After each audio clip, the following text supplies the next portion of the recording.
ठीक है, स्टार्ट करते हैं।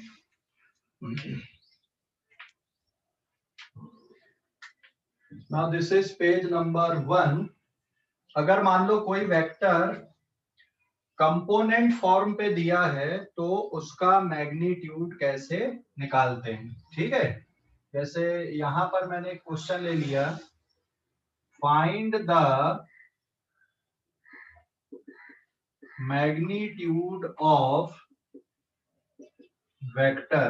वेक्टर का मैग्नीट्यूड निकालना। First, if vector A is equals to 2i cap minus 3j cap, 2i cap minus 3j cap, अगर इसको आप ड्रॉ करोगे, वैसे तो हमको मैग्नीट्यूड निकालना है, find the magnitude of vector and draw it graphically. इसको ग्राफिकली भी आपको ड्रॉ करना है। तो सबसे पहले तो आप इसका मैग्नीट्यूड निकाल लो। Magnitude of A is equals to under root, पहले आई का कोफिशिएंट लिख दो 2 square. Sir the body is appearing blur. क्या बेटा? ब्लर हो रहा है नाउ सर। It's clear. इधर से नहीं है दिक्कत, अपने एंड पे दिक्कत है तुम्हारे, इधर से नहीं है। हाँ, so now this is A is equals to, वापस ब्लर हो रहा है बेटा इधर से नहीं है, तुम री एंटर कर लो एक बार। So this is root 13। तो इसका magnitude okay sir, I am re entering. Okay, यहाँ पे मैग्नीट्यूड कितना आ गया? रूट 13 इसका मैग्नीट्यूड आ गया। तो मैग्नीट्यूड निकालने का तरीका क्या होता है, जो कोफिशिएंट होते हैं आई के जे के, उनको स्क्वायर, उनके कोफिशिएंट को इस तरह से सॉल्व कर लिया जाता है। तो मैग्नीट्यूड निकालने का ये तरीका है। और अगर आप इसको ग्राफिकली ड्रॉ करोगे तो ये कौन से क्वाड्रेंट में आएगा? कौन से क्वाड्रेंट में? 2i प्लस है और j माइनस है, तो ये फोर्थ क्वाड्रेंट में आपको दिखेगा। This is x axis, this is y axis, this is y dash and this is x dash. यहाँ पे ये 1 2 and 1 2 and this is 3 -3 -2 -1 1 and 2 है ना। तो आपका जो a वेक्टर है 2i, और x डायरेक्शन का यूनिट वेक्टर i कैप होता है, y डायरेक्शन का होता है j कैप। तो इस वेक्टर को अगर आप ड्रॉ करोगे तो ये इस तरह से बन जाएगा। This is vector A. समझ गए या नहीं? तो ये हमने इसको ग्राफिकली ड्रॉ कर दिए। समझ गए? मैग्नीट्यूड कितना आ गया? रूट 13। और ग्राफिकली हमने इस वेक्टर को इस तरह से ड्रॉ कर दिए। ये ग्राफिकली ड्रॉ कर दिए बेटा। क्लियर हो गया कि नहीं? क्लियर हो गया? ग्राफिकली कैसे ड्रॉ किए और मैग्नीट्यूड कैसे निकाल दिए। सर एक बार फिर से एक्सप्लेन कर दो, मेरी एंटर हो रहा था। हाँ ठीक है। क्वेश्चन ये दिया हुआ था, यहाँ पर क्वेश्चन ये था कि vector A is equal to 2i minus 3j cap. आपको इसका मैग्नीट्यूड निकालना है और इसको ग्राफिकली ड्रॉ करना है। तो ग्राफिकली इस तरह से बनेगा, देखो x एक्सिस में ये 1 और 2, y एक्सिस में 1 2 3। तो 2i मतलब ये जो 2 है ये x कंपोनेंट है, और -3 क्या है इसका? y component. y कंपोनेंट -3 या फिर 3j कैप लिख सकते हो आप इसको। इसको लिखने का तरीका ये भी है, देखो वेक्टर a को आप ऐसा भी लिख सकते हो 2i cap minus 3j cap, या फिर 2i cap plus 3 of minus j cap, आप ऐसा भी लिख सकते हो। तो ग्राफिकली आपने ऐसा ड्रॉ कर दिए, ये ग्राफिकली आपने इसको ड्रॉ कर दिया। दिस इज ग्राफिकली, और ये क्या है? इसका मैग्नीट्यूड है। तो मैग्नीट्यूड ऑफ वेक्टर कितना आ गया? Magnitude of vector is root 13। समझ गए? समझ गए या नहीं? Yes sir. ओके, अभी इस पेज का स्क्रीनशॉट लो आप लोग। इस पेज का स्क्रीनशॉट ले लो जल्दी से, फिर अगले क्वेश्चन पे जाते हैं। इस पेज का स्क्रीनशॉट ले लो और समझ लो एक बार, और ना है। ओके, कोफिशिएंट समझ गए? चलो अगले क्वेश्चन पे आते हैं अपन। और नाउ पेज नंबर 2, इस पेज का स्क्रीनशॉट ले लो। इस पेज का स्क्रीनशॉट ले लो जल्दी से। ले लिए? इस पेज का स्क्रीनशॉट ले लिए क्या? Now page number 2,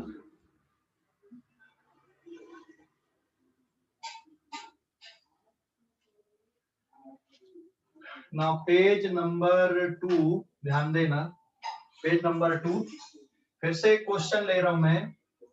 if vector f is equal to 4i cap, this is minus 4i cap plus 3j cap plus 6k cap newton, आपको इसका मैग्नीट्यूड निकालना है।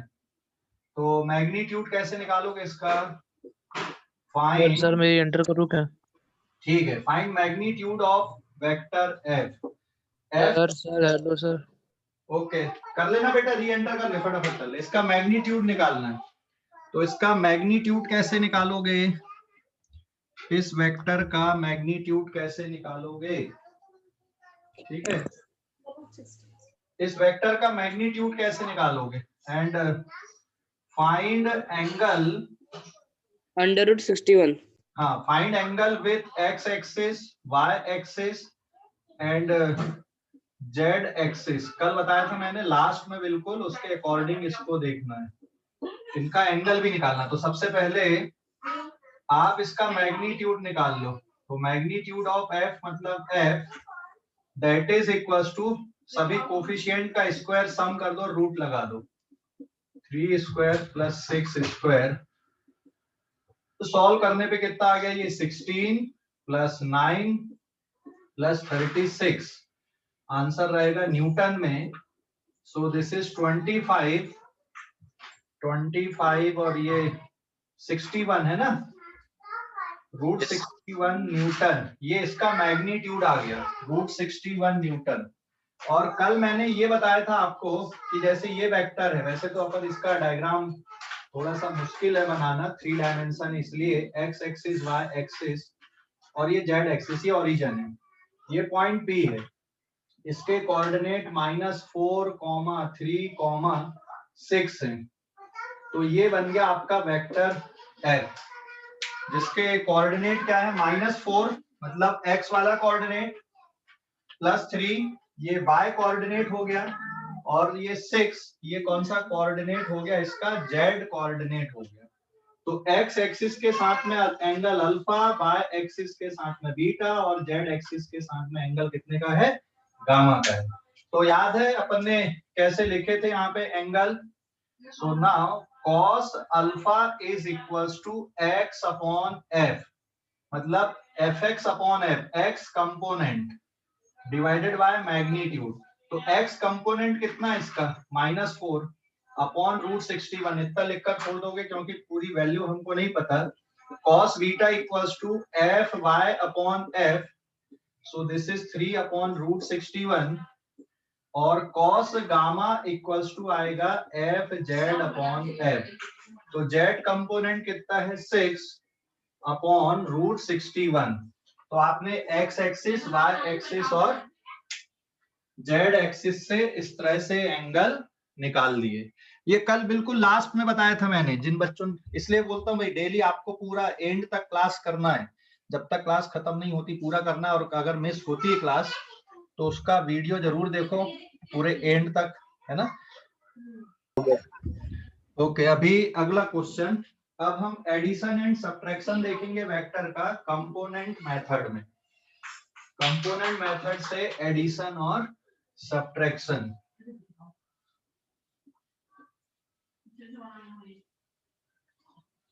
पेज नंबर 3,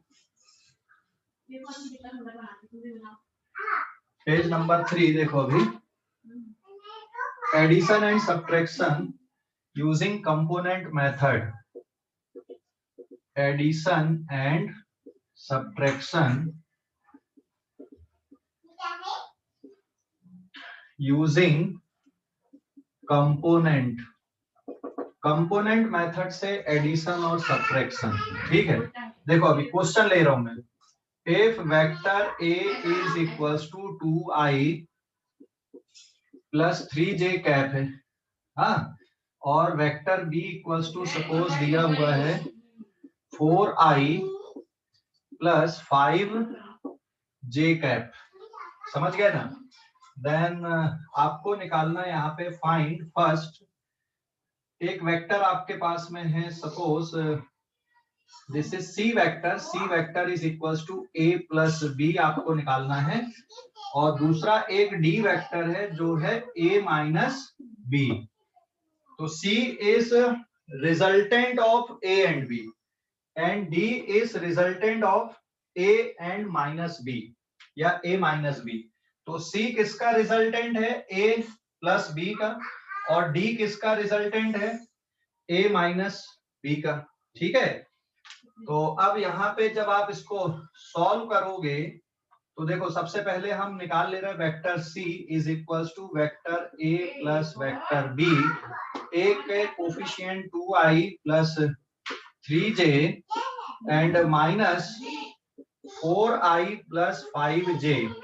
तो इसको क्या करना होता है, बहुत सिंपल रहता है ये, i को अलग सॉल्व कर दो, तो 2 माइनस 4i कैप प्लस जे को अलग सॉल्व कर दो, 3 माइनस 5 सर एडिशन होगा ना, हाँ। सर एडिशन होगा ना। अरे हाँ सॉरी, एडिशन आएगा, तो आई को अलग ऐड करो, जे को अलग ऐड करो, तो सी वेक्टर किसके इक्वल आ गया बेटा यहाँ पे 6i cap plus 8j cap.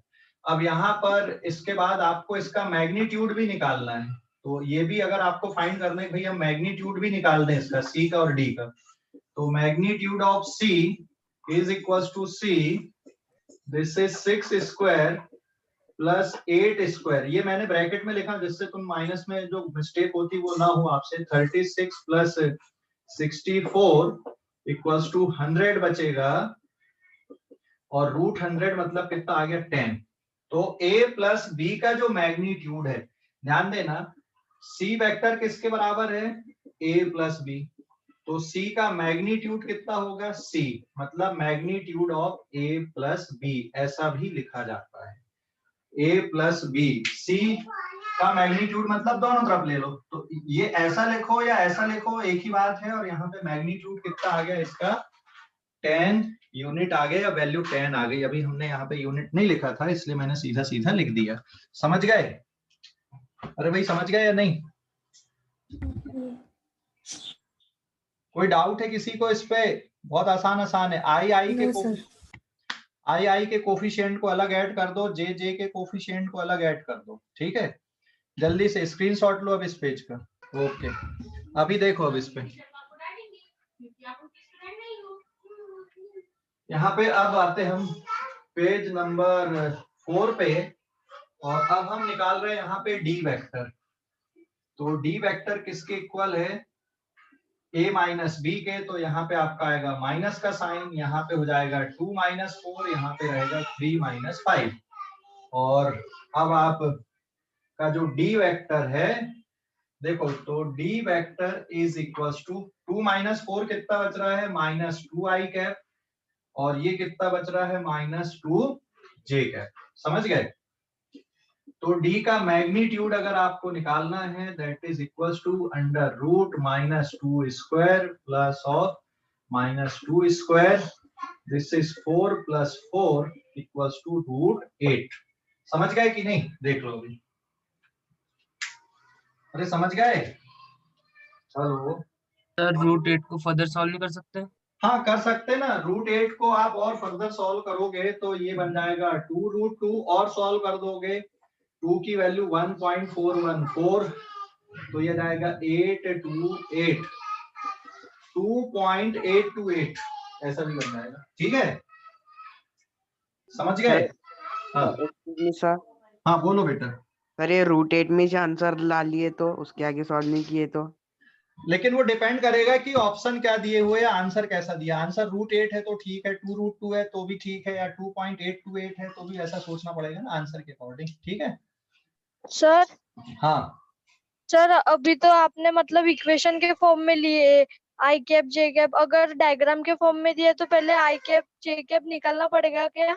Yes बिल्कुल सही पल्लवी, ये तो अभी हमने डायरेक्ट आई कैप जे कैप, और अगर तीनों कंपोनेंट ले ले आई कैप जे कैप के कैप मतलब तीनों वाले, चलो अभी एक क्वेश्चन में आ रहा हूँ उस पे। इस पेज का स्क्रीनशॉट लो आप लोग पहले जल्दी से, ठीक है? इस पेज का स्क्रीनशॉट लो बेटा, ले लिए? ले लिए सर। ठीक है, अभी पेज नंबर 5 पे वो क्वेश्चन भी बताऊंगा। तो आज लीव नहीं करना, आज थोड़ा लेट तक भी क्लास जा सकती है, क्योंकि आज अपन क्वेश्चन डिस्कस कर रहे हैं यहाँ पे, थ्योरी नहीं है, क्वेश्चन ही क्वेश्चन रहेंगे। थ्योरी लगभग पढ़ ली है अपन ने इसकी। This is page number 5। अभी देखो एक क्वेश्चन है, अब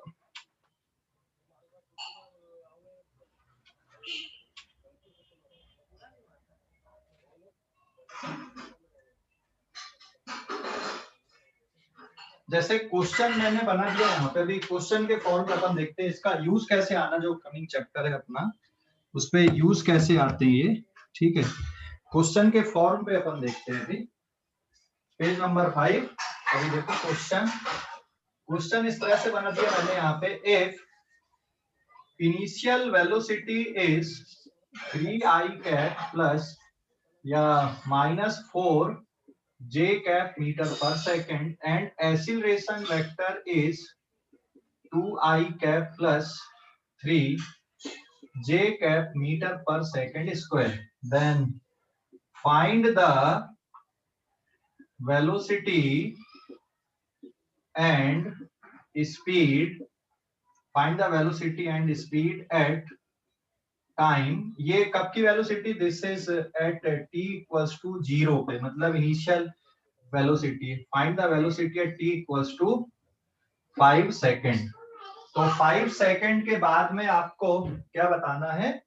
स्पीड एंड वेलोसिटी बताना है। जैसे ये क्वेश्चन बना दिया मैंने, तो एक्चुअल में जो काइनेमेटिक्स इक्वेशन है वो भी इसी तरह से बनती है यहाँ पे। तो जब आप इसको सॉल्व करोगे तो आप क्या कर लो, using v vector is equals to u vector plus a vector into t।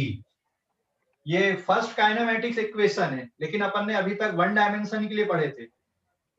ये वेक्टर फॉर्म पे भी लिखी जाती है, और ये इक्वेशन तब लिखोगे आप जब एक्सीलरेशन कांस्टेंट होता है। तो यहाँ पे कांस्टेंट है एक्सीलरेशन, क्योंकि t के फॉर्म पे नहीं है कहीं पर भी, है ना? तो ये कांस्टेंट एक्सीलरेशन।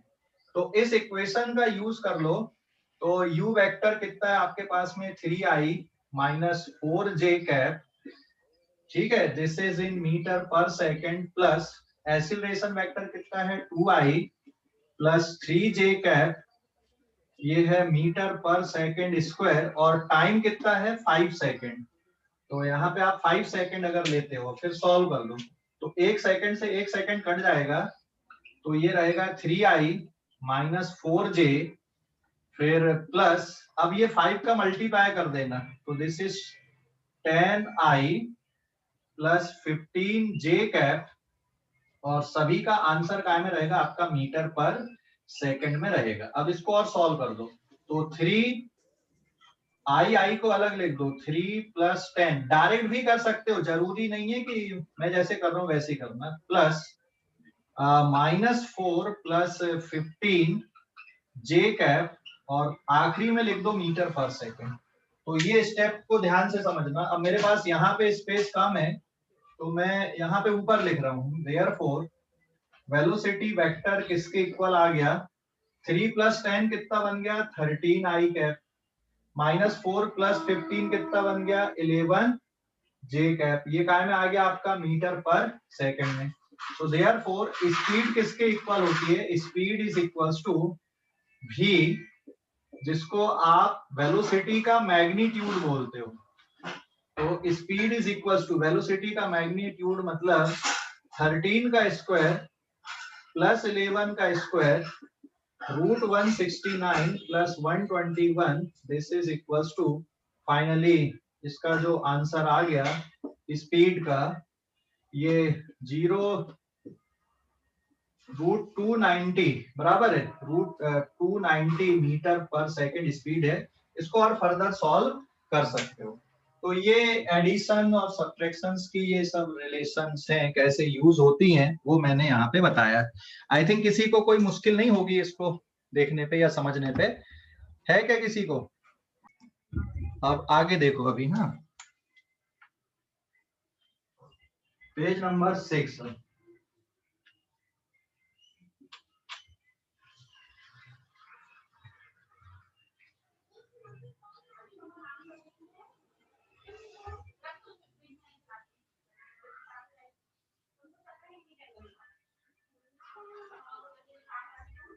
ना पेज नंबर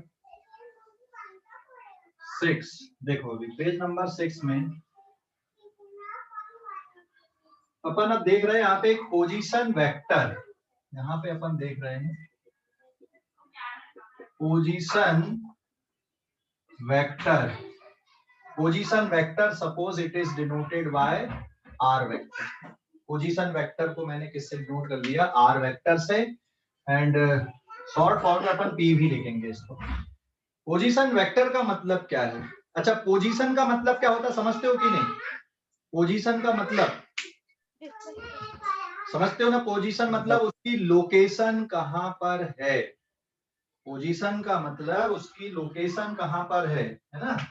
अभी जैसे आपकी जो पोजीशन है आपके घर में होगी या किसी कमरे पे होगी, ठीक है, किसी रूम पे होगी, तो आप उसको बता सकते हो कि मैं इस रूम पे हूँ, ठीक है। तो यही पोजीशन वेक्टर अपन यहाँ पे लिख रहे हैं। मान लो यहाँ पे इसको मैं एक एग्जांपल से शो कर रहा हूँ। if the position of fan in a room from one corner is, किसी एक कॉर्नर से दी हुई है, ठीक है। और जैसे यहाँ पे मैं इस रूम को ड्रॉ कर दे रहा हूँ, यहाँ पे ये एक कोई हमने रूम इमेजिन किया और किसी कॉर्नर से उसकी पोजीशन, फैन की जो पोजीशन है वो यहाँ पे मेंशन है, ठीक है।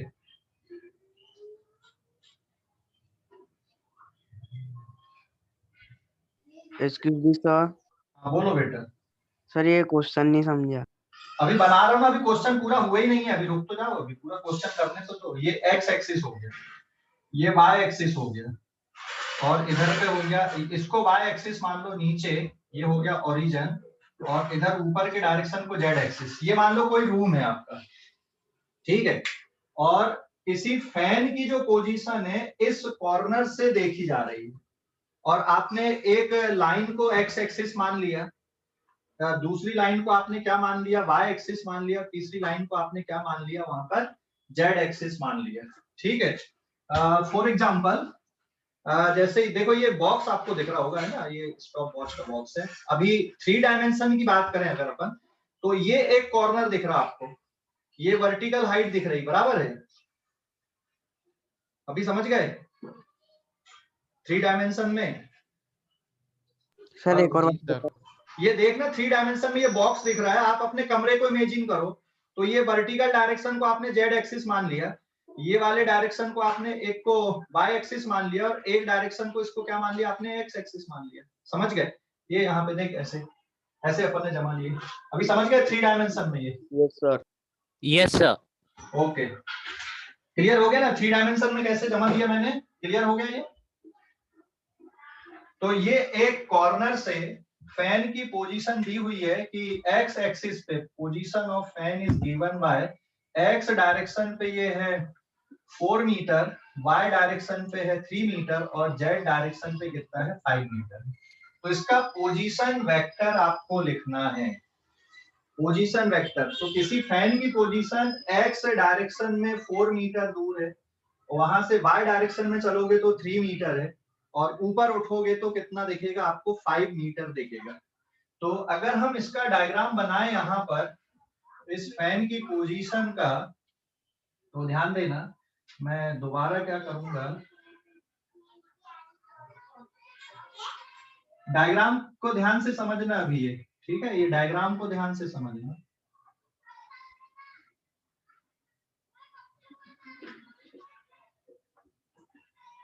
इसका पोजीशन वेक्टर हम ड्रॉ कर रहे हैं यहाँ पे। ये y डायरेक्शन हो गया, this is the origin and this is z direction, ठीक है, और ये डायरेक्शन बन गया आपका x। आप यहां से पोजीशन देख रहे हो, तो x डायरेक्शन में आप कितना चलोगे यहां से, x बहुत ध्यान से समझना है इसको, x डायरेक्शन में आप कितना चलोगे, x डायरेक्शन में कितना चलना पड़ेगा, 4 मीटर ना, अरे x डायरेक्शन में 4 मीटर चलना पड़ेगा ना भाई। Yes sir. तो यहां से आप 4 मीटर चलो, तो ये सपोज आप यहां तक आ गए A पॉइंट तक 4 मीटर चलकर x डायरेक्शन में, समझ गए या नहीं, x डायरेक्शन में आप 4 मीटर चलकर A तक आ गए। अब यहां से आप कौन से डायरेक्शन में मुड़ोगे, y डायरेक्शन में कितना चलोगे, y डायरेक्शन में मुड़कर 3 मीटर। तो ये ऐसा यहाँ कहीं तक देखेगा आपको, this is equal to 3 meter, और आप कहाँ पे पहुंच गए, B पे। अब कहाँ पे जाना आपको, z डायरेक्शन में कितना जाना है, 5 मीटर। हाँ, तो यहाँ से अब आपको ऊपर उठना पड़ेगा और आप ये पॉइंट P तक पहुंचोगे, और कितना ऊपर उठना पड़ेगा आपको, 5 मीटर और ऊपर। 5 मीटर। अभी समझ गए या नहीं? Yes sir. कोई डाउट अभी डायग्राम पे? आपको No, x sir. Direction No, में sir. 4 मीटर चलना पड़ेगा, y डायरेक्शन में 3 मीटर, और ऊपर कितना उठना पड़ेगा आपको, 5 मीटर। तब आप कहाँ पे पहुंचोगे, फैन के पास पहुंच जाओगे। And suppose this is the position of fan here, ये फैन की पोजीशन है, ठीक है, यहाँ पे फैन लगा हुआ है आपका, तो आप फैन के पास पहुंच गए। क्लियर हो गया ना? तो अब इसका जो वेक्टर बनेगा, this is the position vector. कोई बता सकता है ये वेक्टर आर कैसे लिखा जाएगा? यहाँ पे ये वेक्टर आर को कैसे लिखोगे, वेक्टर आर कैसे लिखोगे? पॉलीगॉन लॉ पढ़े थे अपन ने। Yes vector, sir. हाँ, वेक्टर आर कैसे लिख रहा है, वेक्टर आर मतलब आपका ओपी वेक्टर है, ये यहाँ तक। तो ये बना कैसे बेटा, आप ओ से ए तक गए, फिर ए से आप बी तक आए, और फिर आप बी से पी तक गए, है ना?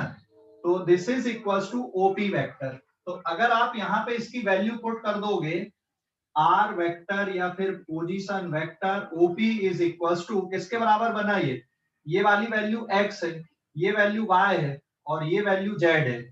तो this can be written as xi cap plus yj cap plus zk cap.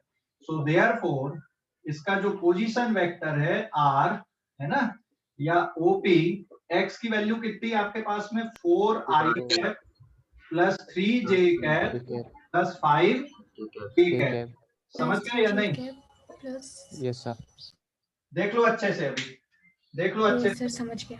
समझ गए सभी बच्चे? डायग्राम अच्छे से देख लो, बिल्कुल क्रिस्टल क्लियर है डायग्राम। किसी को कोई डाउट है तो बताओ, पोजीशन वेक्टर कैसे लिखे? ये पोजीशन वेक्टर होता है। तो आप किसी एक रेफरेंस पॉइंट के, मतलब किसी एक ओरिजिन के रिस्पेक्ट में आप किसी ऑब्जेक्ट की पोजीशन को बता सकते हो। समझ गए अब? हेलो, समझ गए या नहीं? Yes sir. Yes sir. हाँ, अभी इस पेज का स्क्रीनशॉट लोगे, ठीक है? क्लियर हो गया बिल्कुल? पोजीशन वेक्टर कैसे लिखे अपन ने, है ना? ये 3 डायमेंशन में मैंने बता दिया।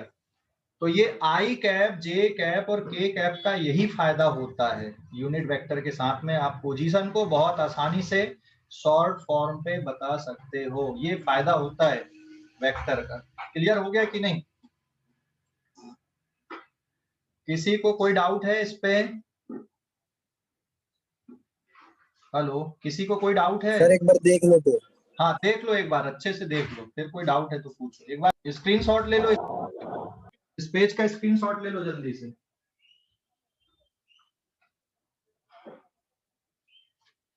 ले ली स्क्रीनशॉट इस पेज का?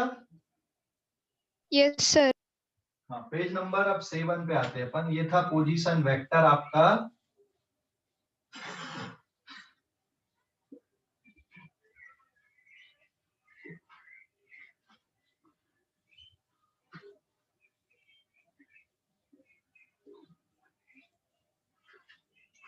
नाउ पेज नंबर 7, ठीक है, पेज नंबर 7। अब हम देखते हैं यहां पर डिस्प्लेसमेंट वेक्टर। डिस्प्लेसमेंट वेक्टर कैसे लिखा जाता है। डिस्प्लेसमेंट वेक्टर को आप डिनोट करोगे डेल्टा आर से, मतलब final position vector minus initial position vector. R F का मतलब क्या हो गया यहाँ पे, final position vector. Are I vector का मतलब क्या हो गया, this is initial position vector. अब डायग्राम में इसको कैसे देखेंगे, डिस्प्लेसमेंट वेक्टर को डायग्राम पे अपने को देखना है। तो ये सपोज यहाँ पर ये x एक्सिस है, ये y एक्सिस है, और इधर पे आपने सपोज z एक्सिस ले लिया, ये बन गया ओरिजिन। मैं यहाँ पे लेट पार्टिकल की इनिशियल पोजीशन ये है, this is their initial position, और इसके कोऑर्डिनेट है X I Y I and Z I initial के लिए। हाँ, और ये पार्टिकल यहां से ये घूम फिर कर यहाँ कहीं पे पहुंचा Q पॉइंट पर, और ये फाइनल पोजीशन कहलाएगी। इसके कोऑर्डिनेट है X F Y F and Z F. अगर आप वैल्यू देखते हो कि भाई हम वैल्यू ले लें, ये पाथ हो गया इसका, दिस इज दियर पाथ। अगर आप वैल्यू ले लें, मान लो x की वैल्यू ये 3 है, y की वैल्यू 5 है और z की वैल्यू 2 है, और फाइनल पोजीशन x की वैल्यू सपोज यहाँ पे 4 है, y की वैल्यू सपोज -2 है, और z की वैल्यू सपोज 5 अपन ने लिया। तो इसका डिस्प्लेसमेंट कहां से कहां तक है, थोड़ा बताओ जरा, कहां से कहां तक रहेगा डिस्प्लेसमेंट इसका? P से Q। P से Q तक। हाँ, डिस्प्लेसमेंट हमेशा शॉर्टेस्ट डिस्टेंस होता है। किसके बीच का शॉर्टेस्ट डिस्टेंस होता है? फाइनल पोजीशन और इनिशियल पोजीशन का। तो this is the displacement vector. ये डिस्प्लेसमेंट वेक्टर है जिसको हमने किससे डिनोट किया? डेल्टा आर से। तो डिस्प्लेसमेंट वेक्टर कौन सा रहेगा? P से Q का रहेगा। P से Q is the displacement vector.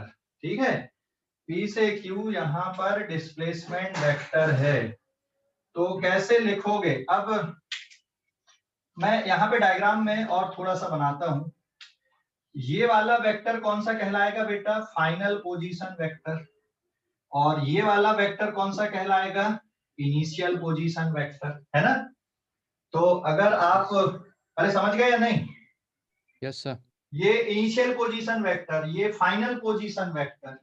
तो अगर आपको लिखना है what is initial position vector, initial position vector is X I I cap plus Y I J cap plus Z I K cap. And आप value भी put कर सकते हैं यहाँ पे इस क्वेश्चन के according, 3i plus 5j plus 2k cap. आप मीटर में लिख दो इसको, है ना? सपोज ये जो पॉइंट है ये मीटर में दिए हुए हैं एक्स वाई और जेड एक्सिस के, तो आपने मीटर में लिखा। और अब फाइनल पोजीशन वेक्टर आप लिखोगे तो this is x f i cap plus y f j cap plus z f k cap. Value रख दो। So this is 4i cap minus 2j cap plus 5k cap metre. ये final position vector बन गया आपका। Displacement vector कैसे निकलेगा बताओ? यहाँ पे ट्राइंगल रूल लगा दें। फाइनल में से इनिशियल को माइनस कर फाइनल वेक्टर में से इनिशियल को सब्ट्रैक्ट कर दो, या ट्राइंगल रूल देखो, OP vector plus PQ vector किसके इक्वल है? OQ वेक्टर की इक्वल है। Now from triangle law of vector addition अगर आप देख रहे हो तो कौन से ट्राइंगल में? OPQ में O से P vector plus PQ vector is equals to OQ vector आएगा। देखो अच्छे से, OP vector plus PQ vector is equals to OQ vector. यही है ना triangle law of vector addition. तो देयरफॉर यहाँ पर PQ वेक्टर किसके बराबर बनेगा? PQ vector is equals to OQ vector minus OP vector, ऐसा बनेगा। देख लो अभी, PQ vector OQ vector minus OP vector बनेगा। आपने किसको लेफ्ट साइड पे, राइट साइड पे ले गए? OP को उठा के राइट साइड पे ले गए आपने, है ना? समझ गए या नहीं? अरे समझ गए, ओपी को Yes, sir. कर ले गए। What is O Q? O Q क्या है? Final position vector. ओपी क्या है? Initial position vector. तो आप इसको ऐसा लिख सकते हो, this is equal to position vector of, इसको शॉर्ट फॉर्म पे अगर लिखना जैसे पी क्यू वेक्टर लिखा है, तो this is position vector of Q minus position vector of P. PV का मतलब पोजीशन वेक्टर है। तो अगर पी क्यू वेक्टर निकालना है तो आपको क्यू के पोजीशन वेक्टर में से पी के पोजीशन वेक्टर को सब्ट्रैक्ट करना है। ये मेथड हो गई यहाँ पे। ये वैसे तो अपन सीधे सीधे भी कर लेंगे, बट मैं सभी तरीके से बता रहा हूँ, यहाँ पे लिखने के सभी तरीके को हम देख रहे हैं। तो अगर कहीं पे पी क्यू वेक्टर लिखा है तो क्यू के पोजीशन वेक्टर में से आपको पी के पोजीशन वेक्टर को सब्ट्रैक्ट कर देना है। देख लो, अभी समझ गए? देख लो अच्छे से। कोई डाउट अभी इस पे? किसी को कोई डाउट है क्या? देख लो इसमें डिस्प्लेसमेंट वेक्टर में किसी को कोई डाउट है क्या? से ये कर सकते हैं ना? हाँ, वैसे कोऑर्डिनेट ज्योमेट्री से ही कर रहे हैं। यहाँ पे कोऑर्डिनेट ज्योमेट्री और वेक्टर को मिला दिए अपन सीधे सीधे। सर हाँ सर इसमें जैसे आपने लिखे PV plus PV of Q minus PV of P, तो हाँ। इसको सर वैल्यू पुटअप करके कर सकते हैं ना? हाँ, डायरेक्ट वैल्यू पुटअप करके कर सकते हैं, इसलिए तो बता रहा हूँ ना मैं सभी को। मतलब हमें इतनी लंबी चौड़ी प्रोसेस नहीं करनी पड़ेगी आगे, हम सीधे सीधे कर लेंगे। हमें डायग्राम बनाने की भी जरूरत नहीं पड़ती आगे चल के, ठीक है? ये हमेशा Yes, वैलिड sir. होते हैं, ठीक है? इसलिए तो अपन इस तरह से लिख रहे हैं। समझ गए? जी सर। ठीक है, अभी इस पेज का स्क्रीनशॉट लो आप लोग।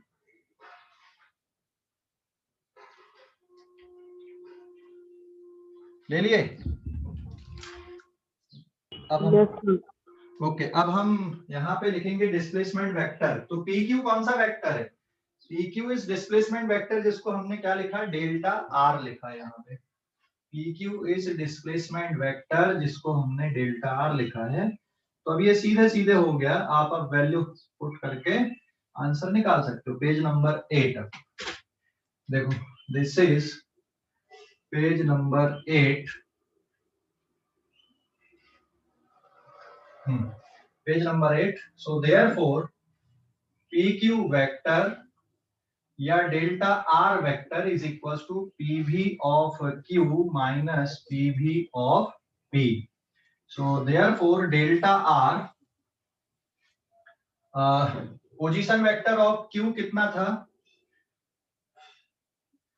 Final position vector minus initial भी लिख दो, और फाइनल पोजीशन वेक्टर कितना है?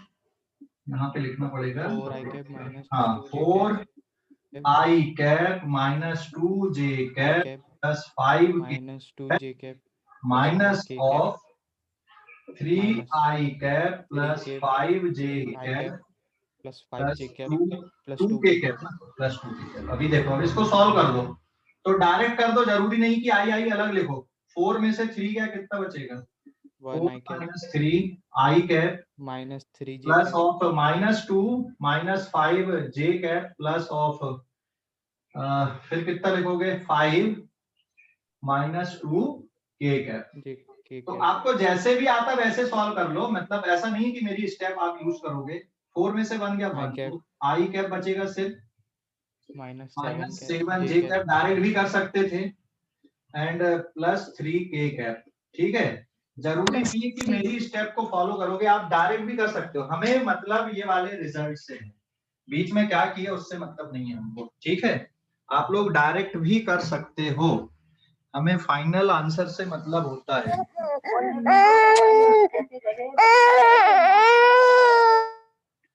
ठीक है, समझ गया इतना?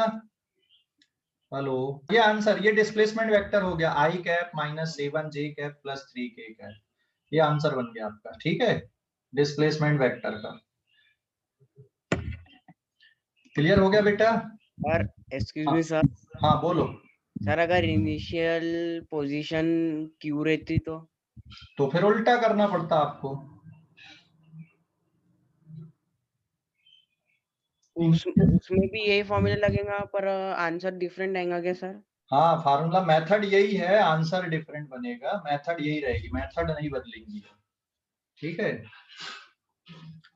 डिस्प्लेसमेंट का जो मैंने पहले मतलब बताया वही यहाँ पर भी लग रहा है। ठीक है, फाइनल पोजीशन मतलब shortest distance between final and initial, तो आपको हमेशा फाइनल में से इनिशियल को ही सब्ट्रैक्ट करना है डिस्प्लेसमेंट निकालने के लिए। ठीक है, समझ गए? डिस्प्लेसमेंट निकालने के लिए आपको हमेशा फाइनल में से इनिशियल को सब्ट्रैक्ट करना है। ठीक है, चलो ओके। अभी इस पेज का स्क्रीनशॉट ले लो आप लोग।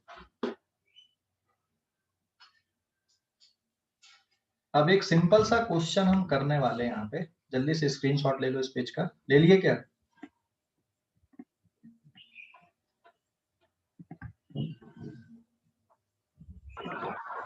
हो गया? हो गया क्या? ठीक है, अभी देखो अगला क्वेश्चन ये ले रहे हैं हम, पेज नंबर 9, जिसमें एडिशन सब्ट्रैक्शन है कंपोनेंट मेथड से। कंपोनेंट मेथड से addition and subtraction, page number 9।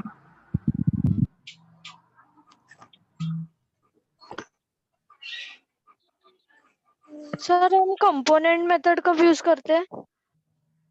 अरे कंपोनेंट मेथड ऐसा नहीं रहता बेटा, क्वेश्चन में क्या पूछा उसके अकॉर्डिंग सॉल्व करना पड़ता है। ऐसा नहीं है कि आप लोग यहाँ पे ना फिजिक्स को मैथ्स के जैसा या फिर दूसरे सब्जेक्ट के जैसे ट्रीट मत करो फिजिक्स को।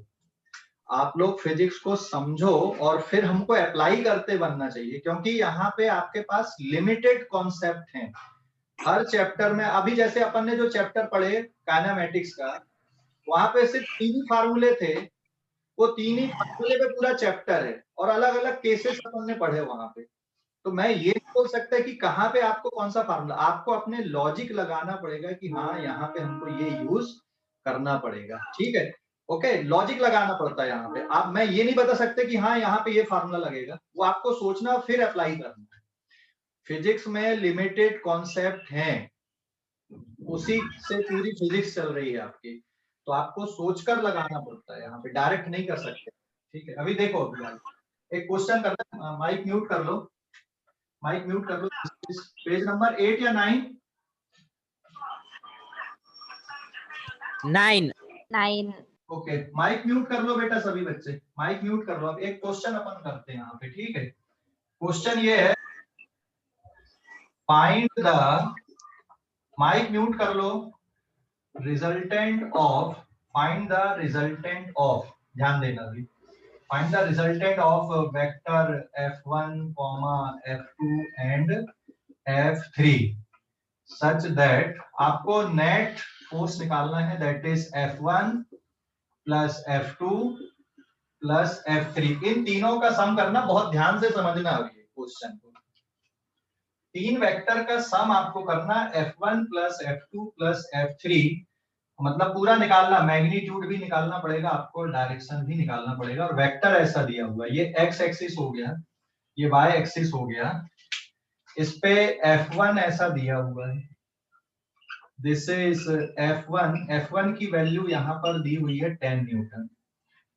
ठीक है, और इधर पे दिया हुआ है, ये है f2, f2 की वैल्यू है 5 न्यूटन और ये एंगल 37 डिग्री का है। और यहाँ पे फिर ये f3 दिया हुआ है, इसकी वैल्यू है यहाँ पर 10 न्यूटन और ये एंगल यहाँ पर 53 डिग्री का दिया हुआ है। क्वेश्चन समझ गए? आपको इन तीनों का रिजल्टेंट फाइंड आउट करना है, और ध्यान से समझना, अब ये आगे बहुत यूज में आने वाले हैं। मैं भी यहाँ पे आपको वही उसी टाइप के या उसी पैटर्न के क्वेश्चन बताता हूँ जो आपको आगे यूज में आते हैं फिजिक्स में। ठीक है, तो अभी आपको इन तीनों का सम करना है। तो तीनों का सम कैसे करोगे? जैसे किसी बच्चे ने बताया था कि सर कंपोनेंट में तो हम सीधे सीधे ऐड कर लेते थे, लेकिन यहाँ पे अगर डायग्राम दिया हुआ है तो डायग्राम से फिर कैसे सॉल्व करना है ना, समझ गए या नहीं? किसी बच्चे ने पूछा था ये क्वेश्चन। सुजल, तुम दो आईडी से एंटर कर रहे हो क्या? सुजल, सर एक आईडी को लीव कर दो आप, मोबाइल हैंग हो गया है। कौन सा वाली आईडी को? तो चाइनीज वाली। Yes sir. ठीक है। हाँ, अभी इसको देखो बेटा, यहाँ पे 3 वेक्टर का सम हमको करना है, 3, लेकिन डायग्राम बने हुए, कंपोनेंट नहीं दिए हुए। तो क्या करोगे यहाँ पे? सबसे पहले सभी को कंपोनेंट के फॉर्म पे लिखोगे, है ना? अरे समझ गया या नहीं? सर हाँ सर वो नहीं सर। F1 F2 और F3 होगा, आपने 2 बार F3 कहाँ पे 2 बार F3 लिखा? अच्छा हाँ सॉरी, वो ठीक है। इसको सॉल्व करना है आपको। अब इसको कैसे सॉल्व करेंगे? सभी को आपको कंपोनेंट के फॉर्म पे लिखना है, सभी वेक्टर को कंपोनेंट के फॉर्म पे लिखना है, ठीक है? सभी वेक्टर को कंपोनेंट के फॉर्म पे लिखना है और फिर ऐड कर देना, सबसे आसान तरीका। तो F1 को कैसे लिखोगे बताओ कंपोनेंट फॉर्म पे? F1 को कैसे लिखोगे? हेलो, F1 को कैसे लिखोगे कंपोनेंट फॉर्म पे? डायरेक्ट आ जाएगा F1 की नहीं? tan i cap yes sir, direct आएगा। डायरेक्ट आ जाएगा। और F2 को कैसे लिखोगे? सभी बच्चे ध्यान से समझना और लीव नहीं करना, ये बहुत इंपॉर्टेंट क्वेश्चन भी, और ऐसे आगे आपको बहुत काम में आएंगे। अभी कोई लीव होता है तो दोबारा री एंटर करो, और नहीं तो फिर क्लास के बाद में जो वीडियो है शाम को देखा करो, उसको पूरा कंप्लीट करना। लेकिन ठीक है, कंपोनेंट फॉर्म पे आप इसको सॉल्व कर दो। कुछ बच्चे डायरेक्ट भी कर सकते, मैं ऐसा जरूरी नहीं है कि डायरेक्ट नहीं कर सकते, आप डायरेक्ट भी कर सकते हो। डायरेक्ट का मतलब होता है कि यहीं पे कंपोनेंट में ब्रेक कर दो। तो सबसे पहले देखो, आप F1 वेक्टर को कैसा लिखोगे? tan न्यूटन i कैप, आया ना? Yes sir. कोई डाउट अभी? No sir.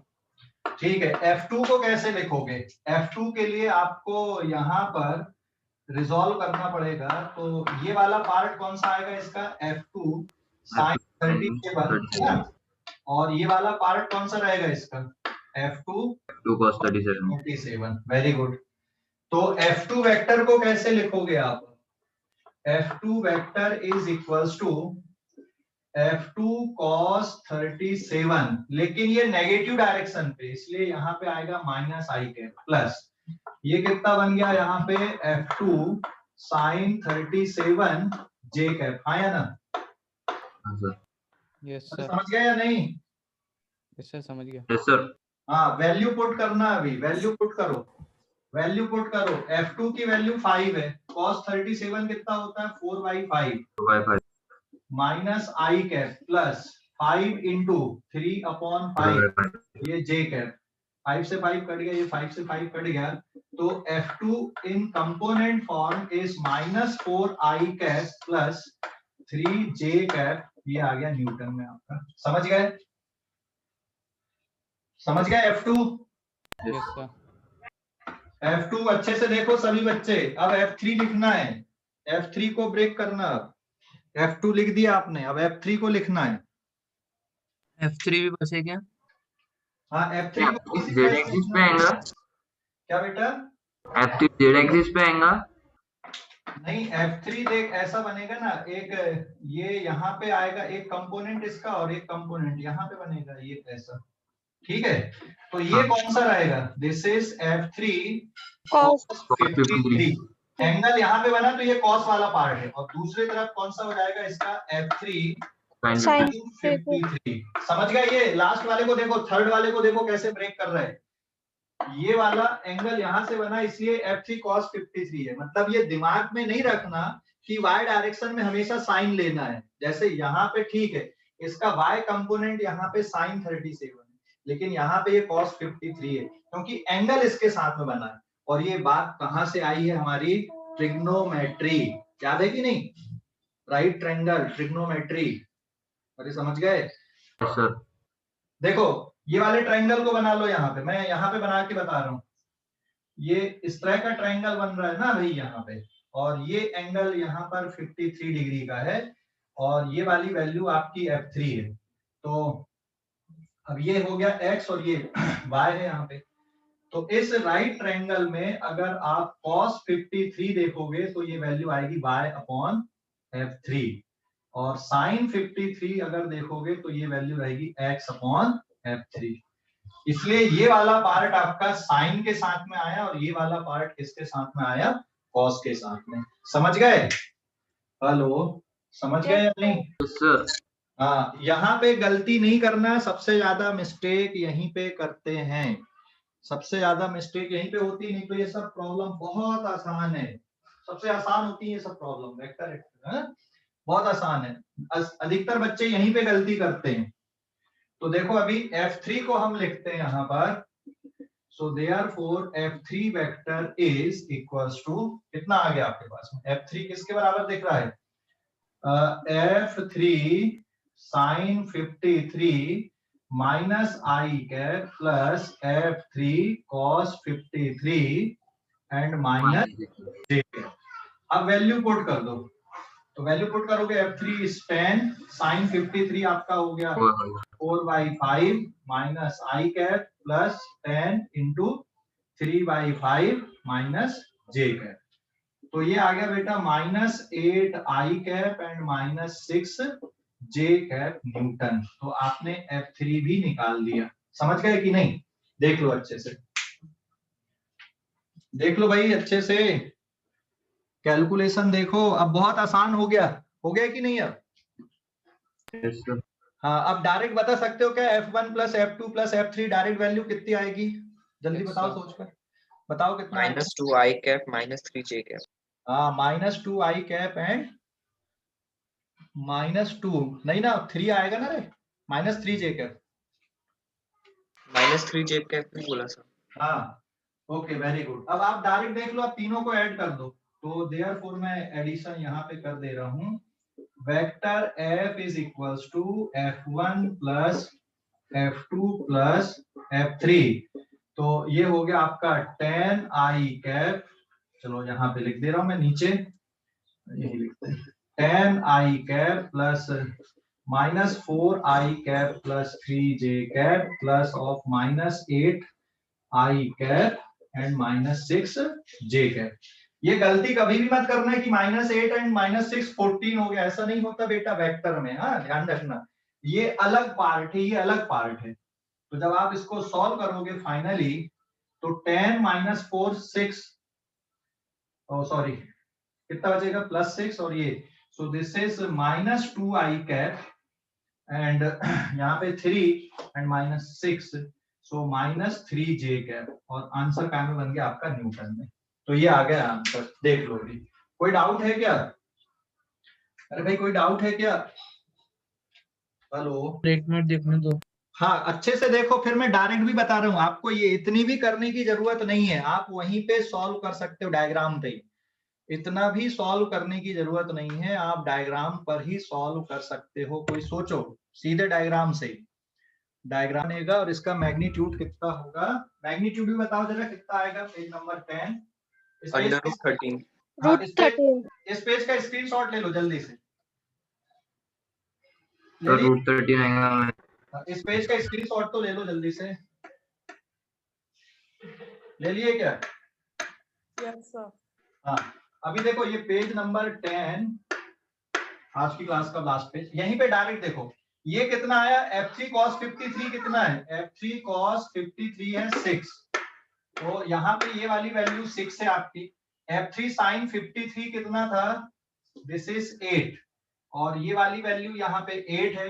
F2 sin 37 कितना है, 3 है, ये वाली वैल्यू आपकी 3 है, और F2 cos 37 कितना है, 4 है, ये वाली वैल्यू आपकी 4 है। क्या आप इतनी लंबी चौड़ी पंचायत नहीं करते और सीधे सीधे भी बता सकते थे क्या? सीधे सीधे भी बता सकते थे क्या? आपको इतनी लंबी चौड़ी पंचायत करने की जरूरत नहीं थी। यहीं पर देखकर आप यहीं पे F3 cos 53 की वैल्यू निकाल लेते, F3 sin 53 की वैल्यू निकाल लेते, F2 sin 37 निकाल लेते और F2 cos 37 निकाल लेते। डायरेक्ट बन जाता क्या? डायरेक्ट। हाँ, देख यहाँ पे 10 है और यहाँ पे कितना दिख रहा है आपको, डायरेक्ट अगर आप बनाओगे तो इधर पे कितना दिख रहा है, 10, लेफ्ट साइड पे एक है आपके पास में 4, और एक कितना है 8, और ऊपर की तरफ कितना दिख रहा है यहाँ पे 3, और नीचे की तरफ कितना दिख रहा है 6। समझ गए? तो सीधे सीधे हो गया ना, f को आप सीधे लिख दो, यहाँ पे 10, ये हो गया 12, तो -2i कैप बचा एंड प्लस यहाँ पे 6 और 3 -3j कैप। डायरेक्ट आपने आंसर लिख दिया -2i cap and -3j cap Newton. अभी समझ जाए कि नहीं? और इसका मैग्नीट्यूड निकाल लो, तो मैग्नीट्यूड आएगा -2 square and -3 square is equal to √13 newton. Clear हो गया? हेलो, अरे देख लो अच्छे से। नो सर, नहीं सर समझा? एक बार बताओ फिर से। फिर से देख, नो सर, कुछ नहीं। तो इतनी लंबी चौड़ी कहानी करने की मतलब नहीं थी। ये 10 है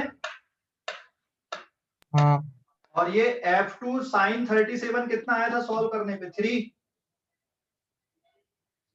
हाँ हाँ f2 cos 37 यही सॉल्व कर लो, कितना आएगा? 4। तो आपने नए डायग्राम पे एक 3 लिख दिया और ये जो था 5 न्यूटन, इसको ब्रेक करके यही लिख दिया 3 और 4 के फॉर्म में। ऐसे इसको ब्रेक करोगे तो ये वाला पार्ट कितना था इसका? 6। यहाँ सॉल्व करोगे तो ये 6 आएगा और f3 sin 53 को सॉल्व करोगे तो कितना आएगा? 8 आएगा। तो आपने एक 8 लिख दिया और 6 लिख दिया और यहीं पे सॉल्व कर दो।